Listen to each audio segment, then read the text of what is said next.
Hello, everyone.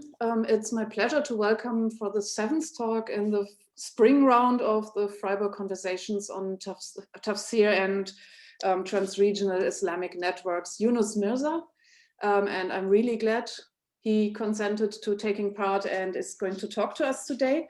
Younus is a visiting researcher at Georgetown University and also the director of the Barzinji project at Shenandoah University. And he's probably the foremost expert on Ibn Kathir, on whom he also wrote his dissertation at Georgetown. He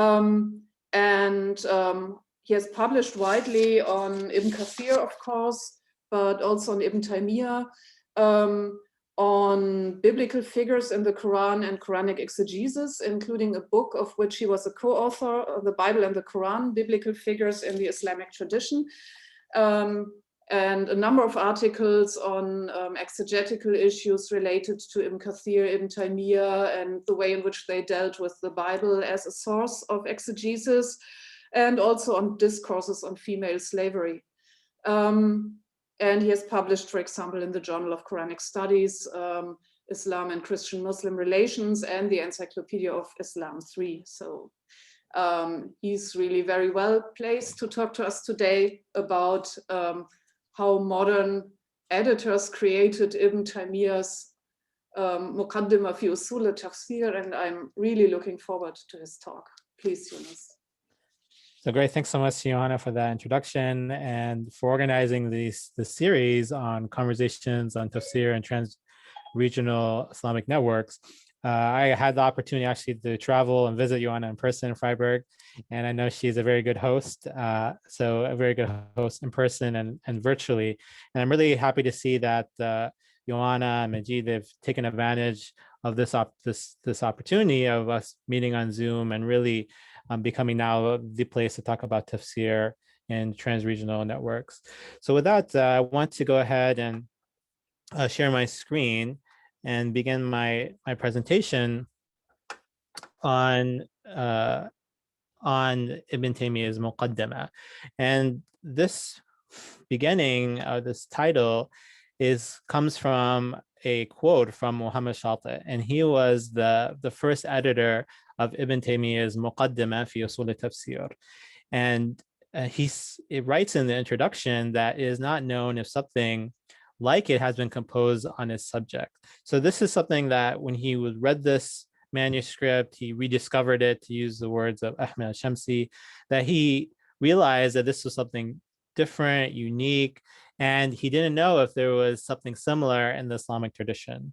And part of my argument today is that these editors in the early 20th century found this manuscript, they rediscovered it, they put it together, they published it, and now in our secondary literature, we see the Muqaddima as the understanding of Quranic hermeneutics, at least as it's understood historically. But we'll, as we look at the manuscripts and the citations, we'll understand that it actually has a very modern beginnings and very modern popularity.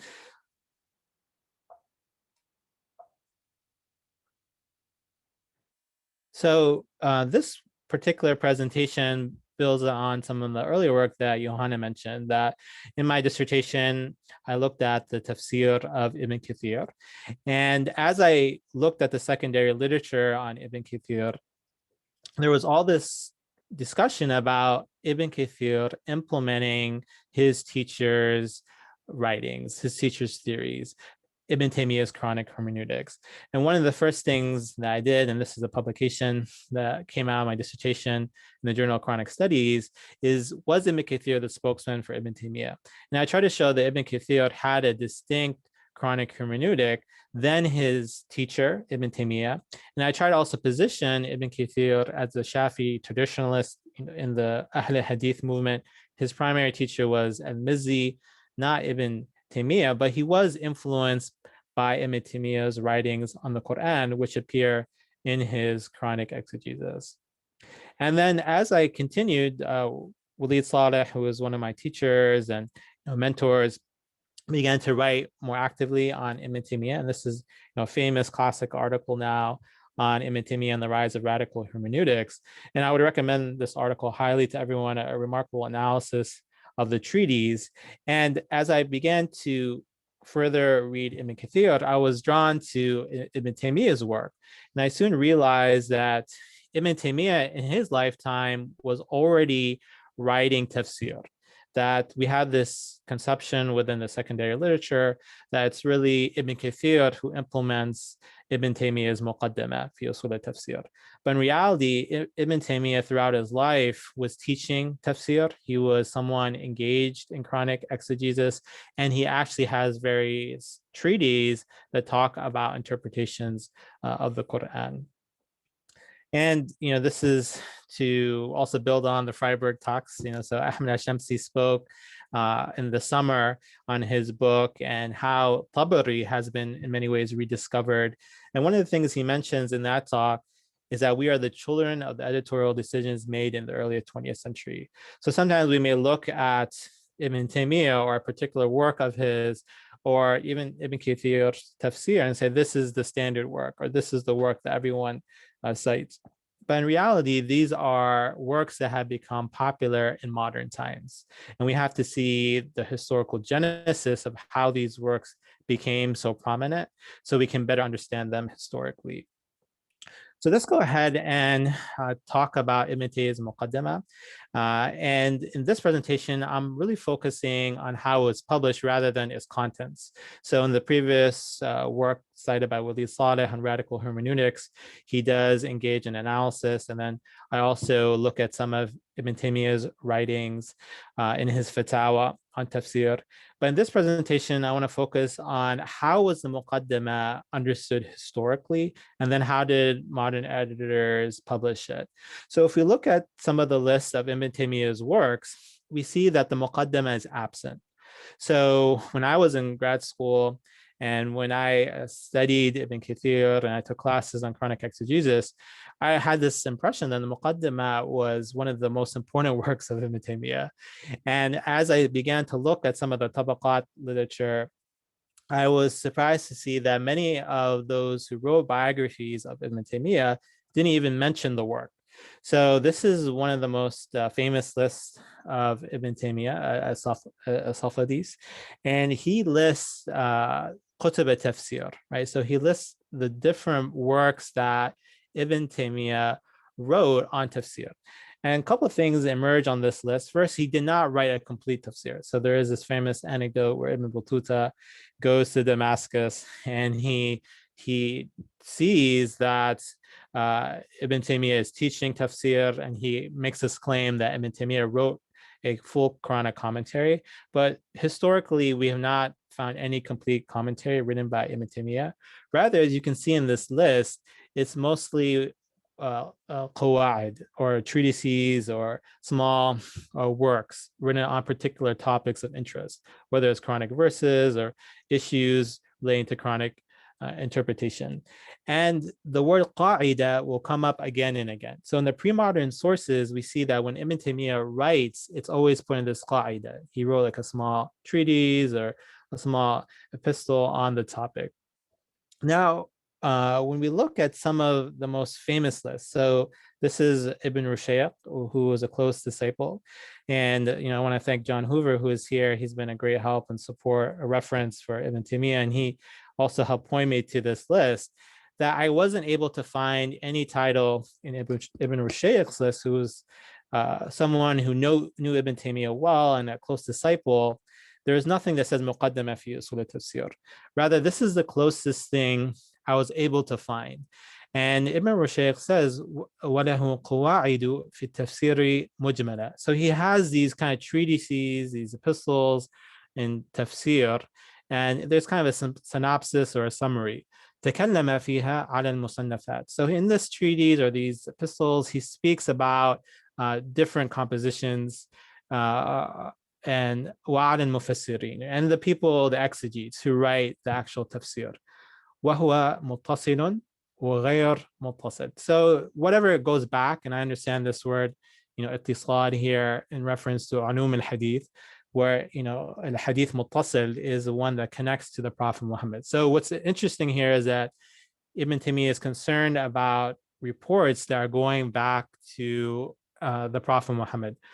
وَمَنْ يُعْتَمَدْ عَلَيْهِ. So what of these tafsirs can you rely on? وَمَنْ لَا يُعْتَمَدْ, and which you cannot rely on. They're not dependable. رأيت منها نحو مجلد كبير. And I saw it in a good, in a decent sized big volume. So some things that are striking here is that once again, this name is absent, but this idea that Ibn Taymiyyah was interested in writing about tafsir to the point that he actually wrote these different Qur'an, these epistles, and he was interested in examining the tafsir literature and wrote a summary on that. And then he continues and he says he has a qa'ida kabira fi hadha al-ma'na. So he has this big kind of epistle treatise on this issue. So let's now move to the citations of the Muqaddima fi uṣūl tafsir in the pre-modern period. So in the list, once again, we don't find any work called the Muqaddima fi uṣūl tafsir. And in only one instance, I was able to find a description of what we understand this work to be. However, the Muqaddima is cited historically. So first citation, and obviously the most famous one, is in actually Ibn Kathir's tafsir. So in his introduction to his tafsir, he cites part of Ibn Taymiyyah's Muqaddima. And he's in the highlighted part, you can see if in qala qa'ilun fama ahsanu or ahsanu turuq al-tafsir. So what is like the best way to do tafsir? And then fal-jawab, and then it goes and explains what the answer is. So what's interesting here is that Ibn Kathir does not mention any work called Muqaddimah. He doesn't say, I'm going to cite now Ibn Taymiyyah's Muqaddimah fi uṣūl tafsir. And he actually does do that on some of Ibn Taymiyyah's other major works when it comes to maybe a Jawab al-Sahih, his reply to Christianity. Then he will say, I'm going to cite now something from his Jawab al-Sahih. But here he's not, he's almost like citing from one of his fatwa on the subject. Also, we see that the citation is of the last two chapters of the Muqaddimah, chapters 5 and 6. So he doesn't cite anything from 1 through 4.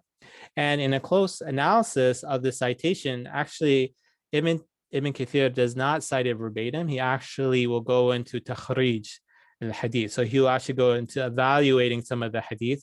And he'll actually say that some of the hadiths that Ibn Taymiyyah cites are not authentic. And maybe most importantly, he doesn't even mention Ibn Taymiyyah's name, right? So that maybe he was a bad student. He should have cited at least his teacher or mentioned his name. But the fact that he doesn't even say Ibn Taymiyyah's name is interesting in that, maybe this wasn't necessarily significant in Ibn Kathir's conception. Now, the second most important citation is in Suyuti's Itqan fi Ulum al-Qur'an. So Suyuti, as we know, wrote this very important work that summarizes the Quranic sciences. And he has a section where he talks about tafsir and how to interpret tafsir. What is the correct attitude and methods? So as you can see here, he makes a statement and he says, وَقَالَ ابن تيمية في كتاب ألفه في هذا النوع. So he says that Ibn Taymiyyah has a book, right, a kitab that he wrote or composed on this subject. Now, once again, you see that he cites, Ibn Taymiyyah, so we know this is coming from Ibn Taymiyyah, but he doesn't cite the name of the text that he's citing, right, which is also significant because you see pre-modern authors do cite some of Ibn Taymiyyah's major works. And what's also fascinating is if you look to the bottom of the screen, you see that the editor, the modern editor, he has a footnote and it says Muqaddima fi uṣūl tafsir, right? So this is remarkable that the modern editor understands this work with a different title, right? So the pre-modern author can't find a title for this work, but the modern editor kind of makes a clarification and says, well, this is what Suyuti is referring to. Now, in this citation, unlike Ibn Kathir, he doesn't cite 5 and 6. Rather, he cites chapters 1 through 4 in ikhtisar. He abbreviates that. So if we look at the different chapters of the Muqaddima, we see that there's 4 chapters. And it seems that Ibn Taymiyyah wrote all these chapters at the same time. Walid Saleh, in his remarkable work on radical hermeneutics by Ibn Taymiyyah, he speculates that maybe he wrote this in jail, because he says in the work, min imla al-fuad, that I wrote this, from this memory. And he doesn't seem like he has access to a library. He's just kind of writing, and he's making different citations. This could have been written when he was in jail in Egypt. We do have one manuscript that dates this treatise to 712 Hijri, which would be 1312 or 13 Miladi, or after Christ. And we see that 1 through 4 seem to be some type of coherent unit.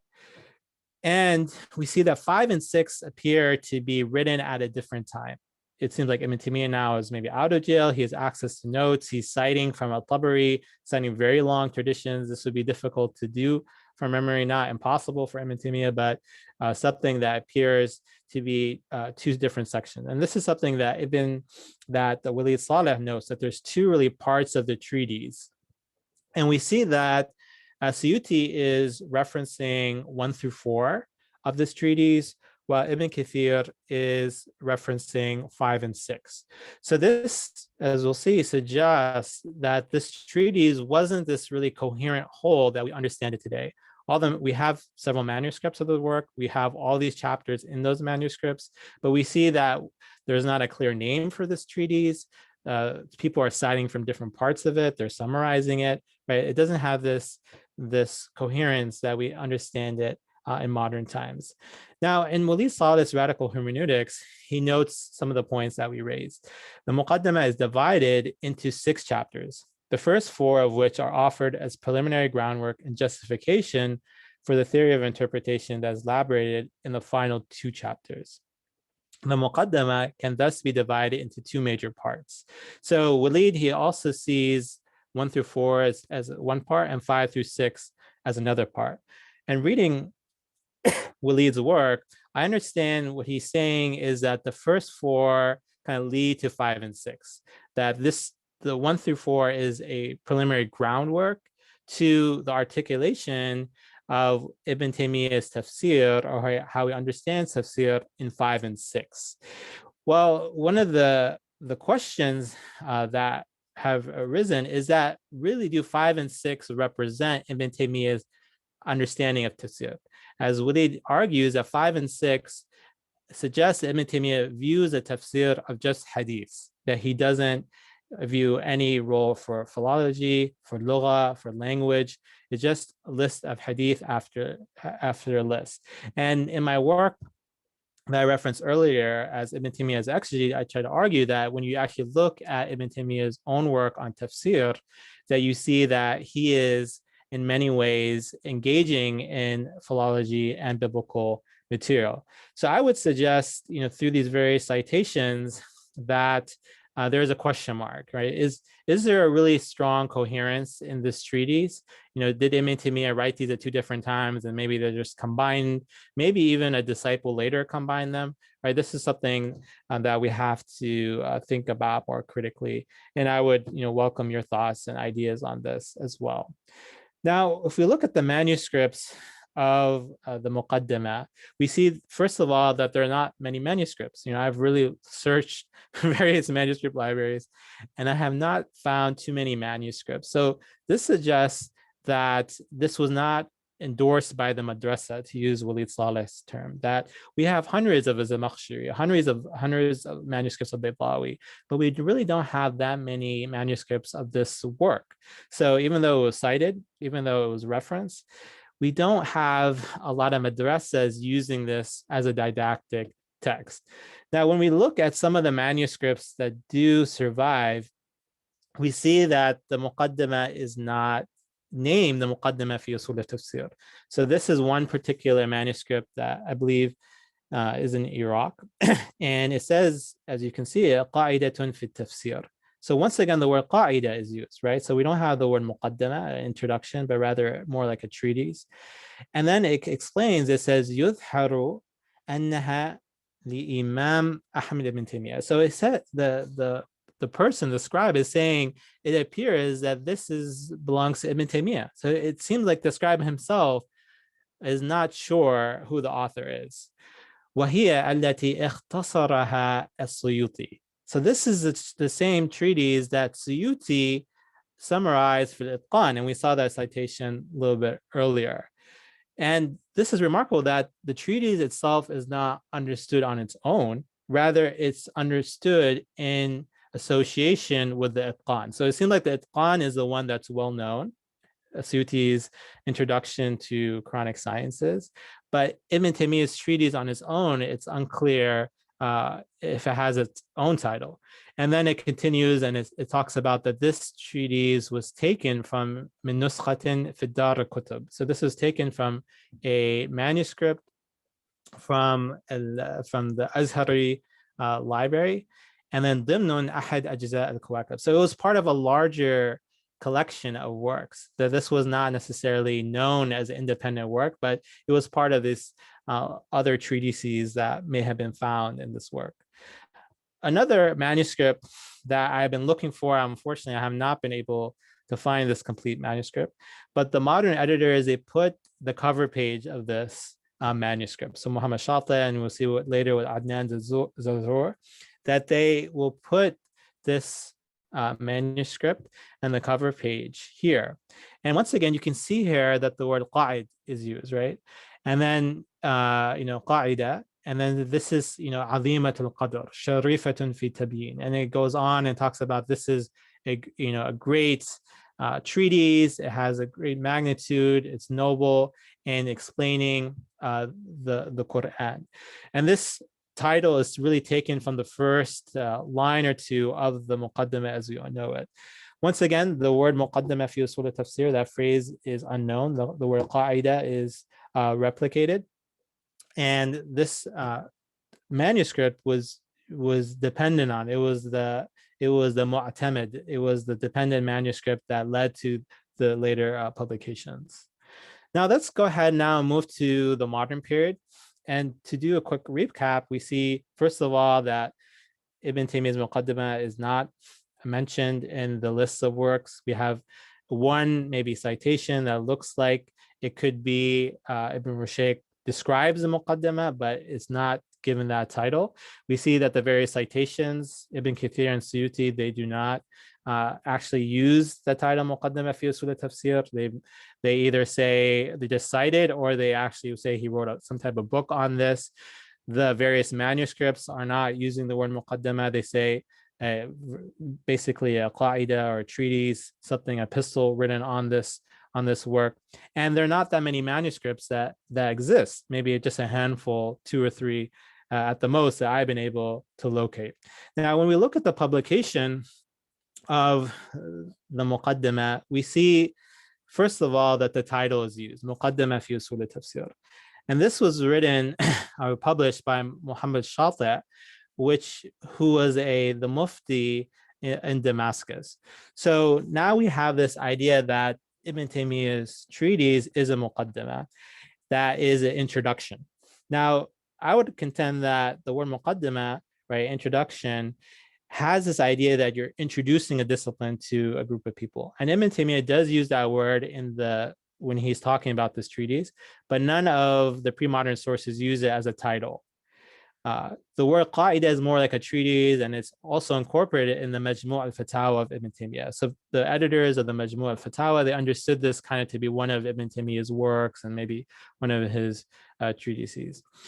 We also see that this was published in 1936 in Damascus. So this was actually a late publication. So if you look at some of the first publications of Zamakhshari or Baydawi, we see that they're done in the late 19th century, maybe mid to late 19th century. So 1936 is a late publication time. Many of the classic works, the madrasa works, were already published by this time.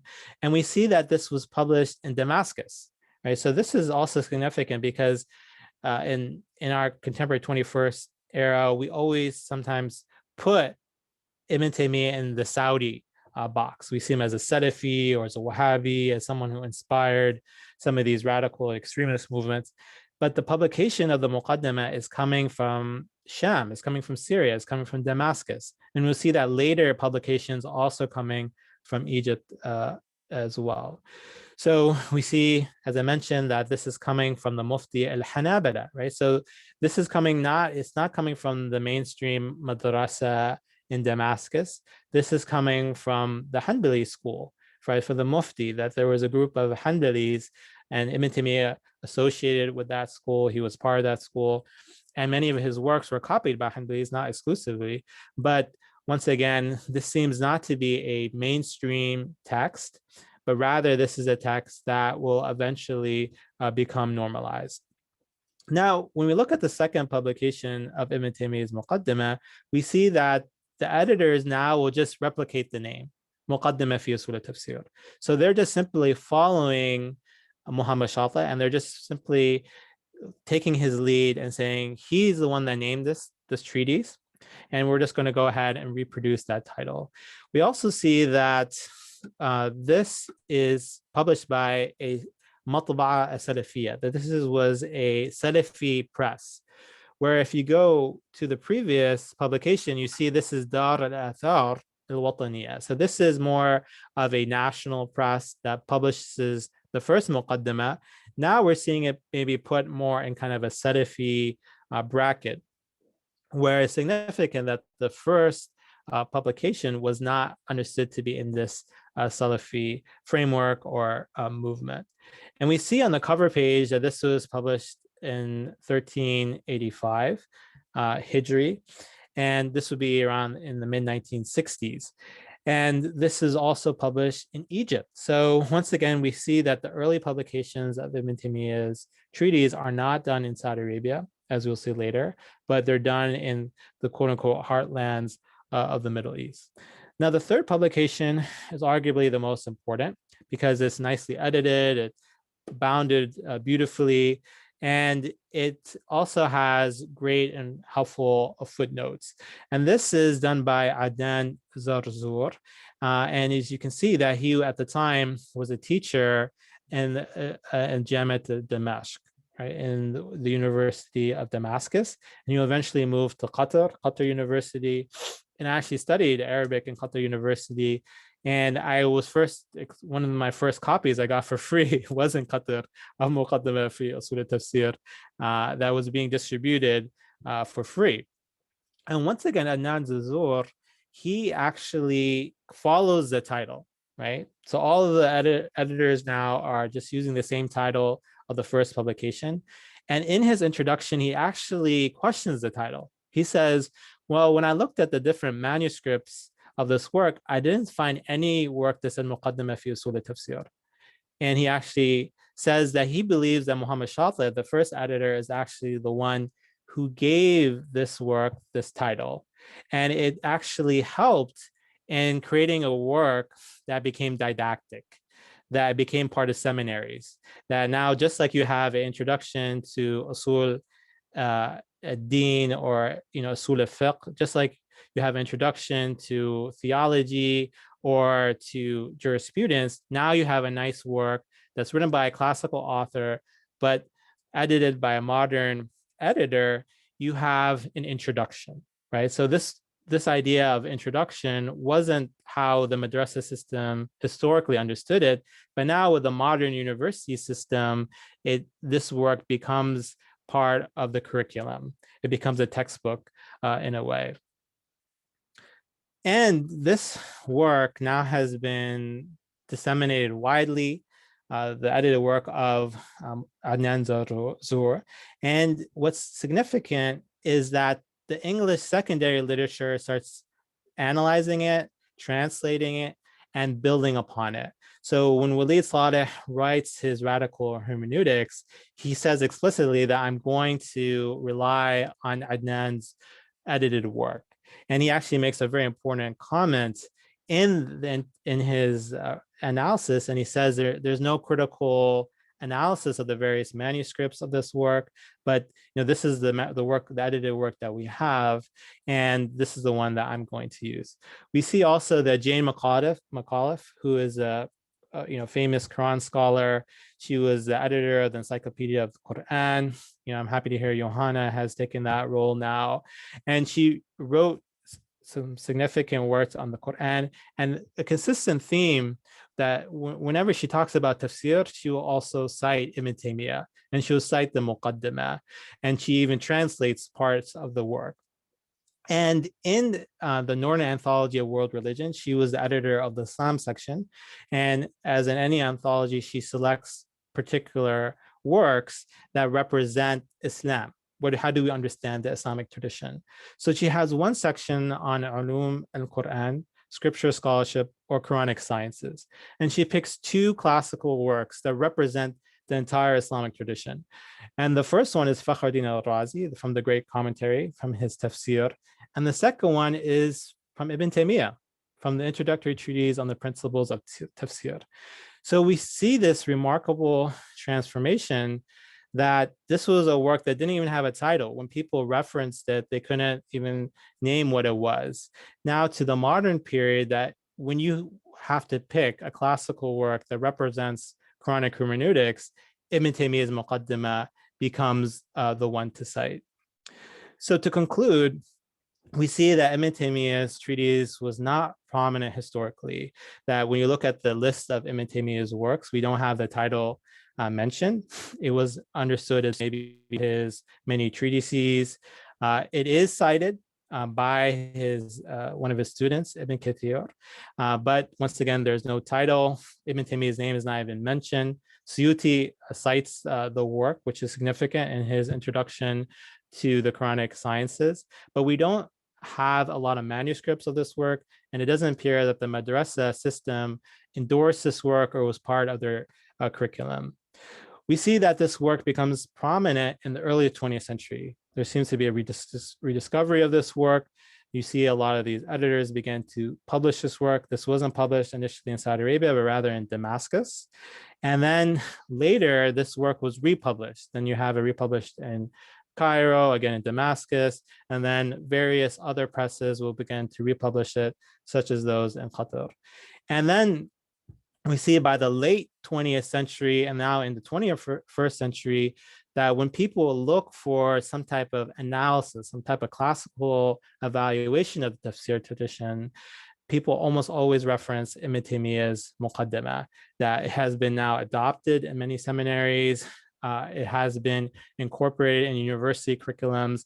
And then when Western scholars, when they write about tafsir and the Islamic tradition, they cite this work, they translate it, and they include it in various anthologies. Thank you very much. Thank you so much, Younus. That was a fantastic talk and very, very interesting, and a lot of things that I wasn't aware of. A few years ago, I was invited to give a talk at the Department for Islamic Studies in German at Al-Azhar in Cairo. And I thought, I was wondering like, okay, what's a safe topic to talk about? So I ended up talking about some new trends or recent trends in the study of the history of tafsir. And I talked about stuff like, giving more prominence or more attention to the madrasa curriculum and stuff like that, And then in the end, one of the teachers, the lecturers there said, okay, that's all very good and well, but everything that we need to say about tafsir has already been said by the Imam Ibn Taymiyya. And then he gave like another talk in which he summarized basically Ibn Taymiyya's Muqaddima. And so for him, this was it. And that was probably the first time that I became aware of how deeply entrenched this work is today in all kinds of discourses on tafsir and methodology of interpreting the Quran. And also if you look at introductions to modern works of tafsir, it's nearly always there, either implicitly or explicitly. And also with authors that one wouldn't like classify as Salafi, like totally mainstream ulama. They are going to cite it usually along with a very negative framing of all the sources that are not part of Ibn Taymiyyah's Muqaddima, such as Kalam, Falsafa, Sufism, Madhahib, whatever. And I mean, for this negative framing of all these, you know, scholasticism and divisiveness and so on, we certainly have other sources than Ibn Taymiyyah. For example, Muhammad Abdu, who is also very dismissive of this kind of tafsir. But I think it's really a big achievement, actually, of the early 20th century editors of Ibn Taymiyyah to, yeah, I mean, to create this source, or to position it so much in the center of the tafsir discourse.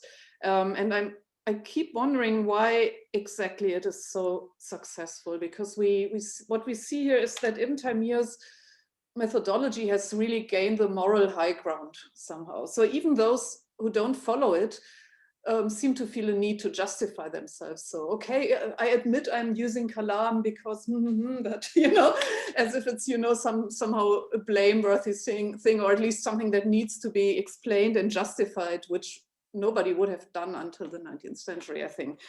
So Ibn Taymiyyah's methodology is there, and it is kind of seen as the standard against which everything else has to be measured. And yeah, one of the explanations I think is given in Walid Saleh's paper, where he says that Ibn Taymiyyah was very successful at giving this idea of the Prophet and his companions a moral, an effective quality. It's like something that people could identify with as, you know, the idealized ancestors, like the Imams for the Shia. So this might be a thing, but I also think that it just has this kind of rigor that is really attractive to modern mindsets. And that, I mean, once you have it, it tends to put pressure on everything that is less rigorous, more complex, more ambiguous, and so on, to kind of adapt to this rigor and the standards that are set. Yeah, so these are basically my remarks, and I think this is a really intriguing question, like, yeah, what actually happened to make this so successful? Because I mean, a lot of people edited a lot of works, and obviously some of them, I mean, even Ibn Taymiyyah's actual exegesis wasn't a big success. I mean, how many people are citing Ibn Taymiyyah's Tafsir Surat Yusuf or something? You know, I don't see it cited very often, but it's always the Muqaddima. So it's really worth thinking about why exactly this was such a big hit.